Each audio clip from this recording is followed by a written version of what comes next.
véritable success story de la radio Espace Guinée, les Grandes Gueules, détentrices des meilleurs scores radio en Guinée, de la meilleure émission talk show, a donné le créneau horaire du départ au bureau et du retour à la maison, récoltant depuis des années consécutives le titre d'émission la plus écoutée en Guinée, toutes catégories confondues.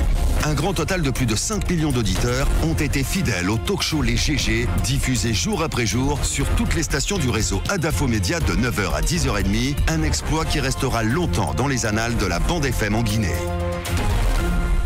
Dans un instant, la parole donc au camp présidentiel, si tout va bien, donc M. Souleymane Keita, M.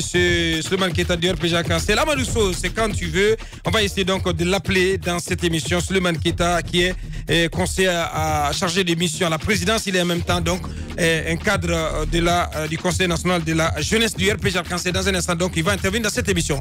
Mohamed Ali Kone, on a écouté Ousmane Gawal Diallo. Chaque membre de l'opposition qui s'exprime, moi je suis confus. Parce qu'en réalité, j'ai remarqué que ces derniers temps, l'opposition fait une sorte de récupération. Premièrement, vous manifestez pourquoi? Nous manifestons pour les vrais résultats. Après le cas de Kindia, on a interdit les manifestations. Nous manifestons pour qu'on enlève l'interdiction des manifestations.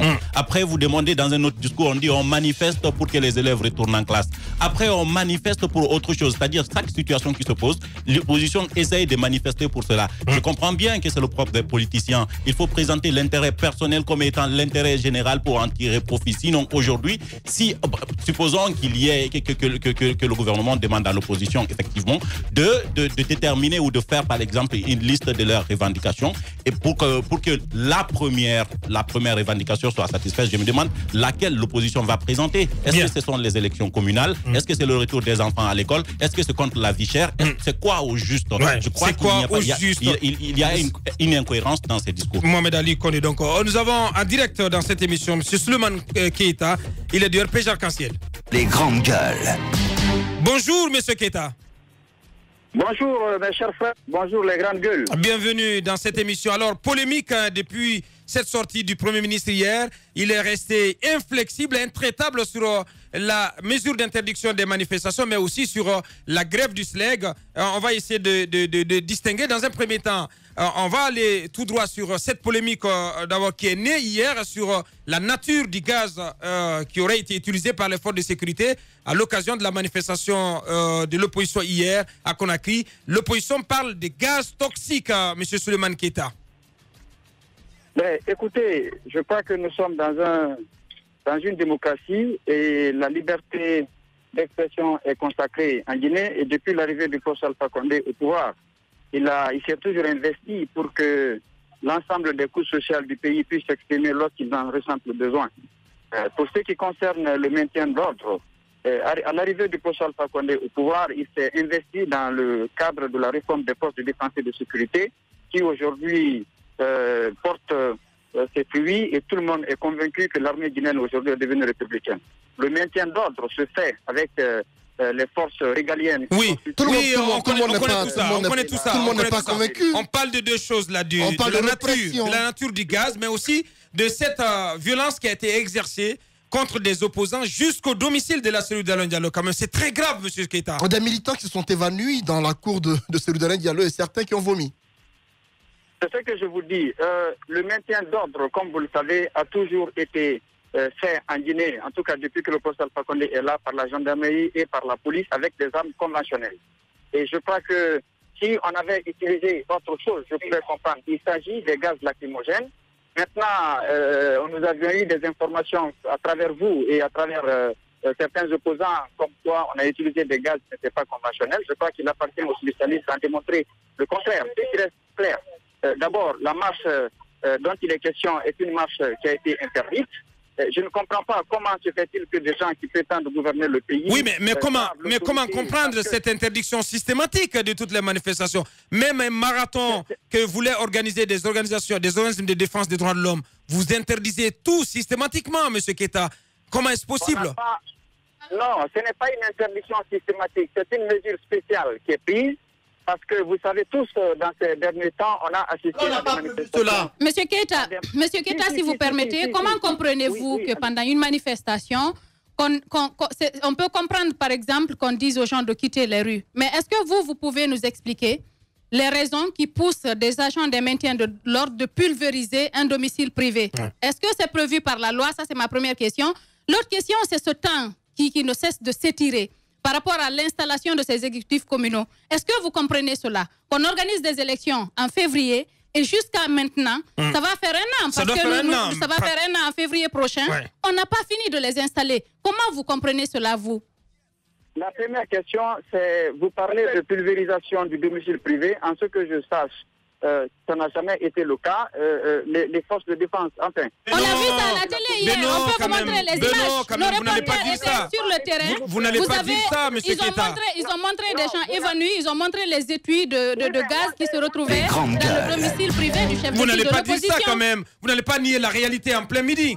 Montrer des gens évanouis dans la cour du chef de l'opposition est différent de pulvériser la cour du chef de l'opposition. Il faut qu'on soit un peu sérieux. Est-ce que vous avez vu des gendarmes ou des policiers dans la cour Souleymane, de l'opposition? Monsieur Souleymane, on va revenir sur les faits. On sait très bien que le cortège de l'opposition républicaine a été stoppé au niveau de Donka. Nos équipes de reporters ont été déployées. Ensuite, il y a des échauffourées qui ont éclaté dans l'entourage du domicile de chef de file de l'opposition. Ensuite, on a utilisé du gaz lacrymogène et c'est juste après ça qu'on a vu des personnes qui ont été évanouies. On a vu les images quand même sur les réseaux sociaux. Il s'agit de Condor GL302. On dit attention, dangereux si utilisé après la date de validité. Qu'en dites-vous? Tous les produits chimiques sont dangereux lorsque vous les utilisez après la date de péremption. Ça, c'est une règle générale. Maintenant, ce que vous dites, parce que pour vous, on a utilisé des gaz lacrymogènes qui ne sont pas conventionnels. Je crois que nous avons des spécialistes en Guinée qui peuvent vous démontrer le contraire. Je crois que c'est à cet exercice qu'il faut se soumettre que de relayer des informations selon lesquelles on a utilisé des gaz qui n'étaient pas conventionnels. Bien. La deuxième chose, on ne peut pas vouloir braver l'autorité de l'État parce que tout simplement, vous êtes chef de file de l'opposition. Moi, je sais que je sais. Aucun gendarme, aucun policier n'a été dans la cour du chef de file de l'opposition pulvériser qui que ce soit. Ce n'est pas vrai. Ce sont des allégations mensongères et qu'on doit s'en méfier parce que très souvent, c'est source de beaucoup de confusion dans le pays. Bien. On a vu par le passé toutes les accusations faites. On nous a fait montrer la dernière fois qu'on a tiré sur le chef de file de l'opposition. Vous avez vu le mensonge. Très prochainement, vous allez voir les résultats de l'enquête et vous serez tous étonnés. Bien. Monsieur Souleymane Keita du RPG Arc-en-Ciel, qui était donc en direct dans cette émission. Bien, c'est pratiquement terminé, monsieur Souleymane Keita. Non, il n'a pas répondu à la deuxième question. On a déjà laissé partir monsieur Souleymane Keita. On va clore, il nous reste 5 minutes. On vient d'écouter tous les deux. On commence par vous, Antoine. Ce bras de fer qui apparemment peine à prendre fin, je crains pour l'issue. Parce qu'on ne peut pas tout le temps connaître des crises à répétition sans qu'il y ait de solution. Kassori, droit dans ses bottes, qui ne veut pas lâcher prise. L'opposition qui veut à tout moment faire exprimer son droit de manifester. Et je me demande à quoi cela va aboutir. Parce que apparemment, de part et d'autre, personne ne veut lâcher du lest. Et j'ai comme l'impression que dans les jours à venir, parce que habituellement, on constate que le président, lorsque la situation arrive à ce niveau, invite le chef de file de l'opposition pour une rencontre afin qu'il y ait sorti des crises. Mais le constat que nous faisons depuis l'arrivée de Kassori, on a comme l'impression qu'Alpha Condé ne se mêle plus de rien. Kassori gère il est au repos. On a comme l'impression qu'il lui dit ne dis rien, je gère. Et donc, si ça continue comme cela, j'estime que je ne vois pas le bout du tunnel et on a comme l'impression qu'on est parti pour ne pas finir avec cette crise. Et sur l'autre crise, il faut qu'on en dise 2 mots. Il nous reste 4 minutes, Madame Yoro. Le Premier ministre, dans sa sortie d'hier, il est resté intraitable également. Il n'est pas possible de changer les niveaux des salaires en 2018, en 2019. Donc, pas de bonification à attendre pour le SLEG. Le SLEG qui est également vraiment dans des petits souliers. Non, mais moi, je voulais tout simplement dire que par rapport à tout ce qu'on se dit, tous les appels des 2 leaders politiques de tout à l'heure, après les avoir écoutés, en Guinée, on ne peut pas s'entendre sur l'essentiel. On ne peut pas, ne serait-ce que offrir le minimum au peuple de Guinée en se basant ne serait-ce que sur les lois. Parce qu'on peut être incompétent, mais si on suit un texte au moins qui est écrit, on suit ce qui se fait, on copie ce qui se passe chez les autres. On a vu ici le Mali, on a vu la petite Gambie, on a vu des pays voisins qui ont pu organiser des élections, 3 en même temps, des élections communales, présidentielles, législatives. En Guinée, on ne peut pas s'entendre sur l'essentiel.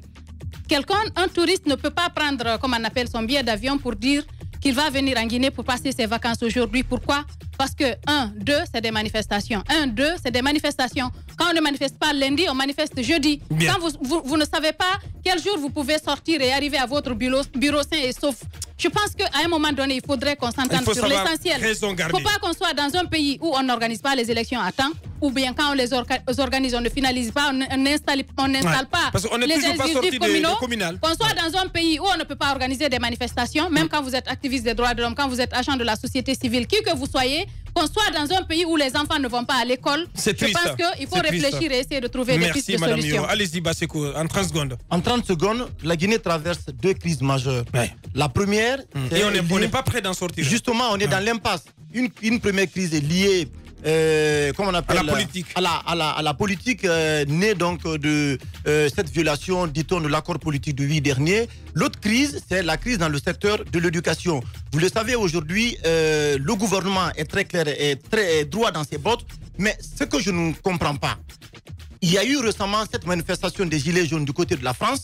On a vu le président Macron et son premier ministre Édouard Philippe qui ont décidé de reculer sur un certain nombre d'éléments. Pas par faiblesse, mais parce que tout simplement... Les taxes sur les produits pétroliers. Oui, alors ce gouvernement, parce que ce sont des hommes d'État, ont décidé de reculer sur ces mesures-là, parce que c'était une manifestation qui était en train de devenir véritablement une véritable contagion dans le pays. En Guinée, je pense qu'il y a lieu également... Je ne dis pas au gouvernement de reculer sur toutes les mesures, sur toutes les décisions qui ont été prises, mais de mon point de vue, il y a nécessité de revoir aujourd'hui, il y a nécessité de trouver une solution, des solutions aux 2 crises aujourd'hui qui minent la Guinée. Il faut en sortir. Les Guinéens ne peuvent même plus vraiment sortir concrètement. Il faut en sortir. Allez-y, Mohamed Ali, en 30 secondes. Et moi, je disais tout à l'heure qu'il y a une incohérence dans les réclamations de l'opposition et c'est de bien cela que Kassori profite parce que Kassori voit exactement la faiblesse de ceux qui sont en face et il en profite, ce qui lui fait paraître comme étant un homme droit dans ses bottes et qui ne change pas. Remarquez quand même que son discours à la télévision nationale hier, il a répété les mêmes choses, mais cette fois-ci de façon polie. Il s'est adressé sur un ton... au moins cela a changé. Sur un ton plus ou moins modéré. Aujourd'hui, si Kassori est droit dans ses bottes, encore une fois, il fait des déclarations genre on peut faire l'ordre à la loi, ce qui veut dire qu'un jour, il pourra aussi dire qu'on ne suit pas la Constitution parce que ça viole le mais il n'ira pas jusque-là. En 30 secondes, ce que j'ai envie de dire, c'est surtout les députés à l'Assemblée nationale.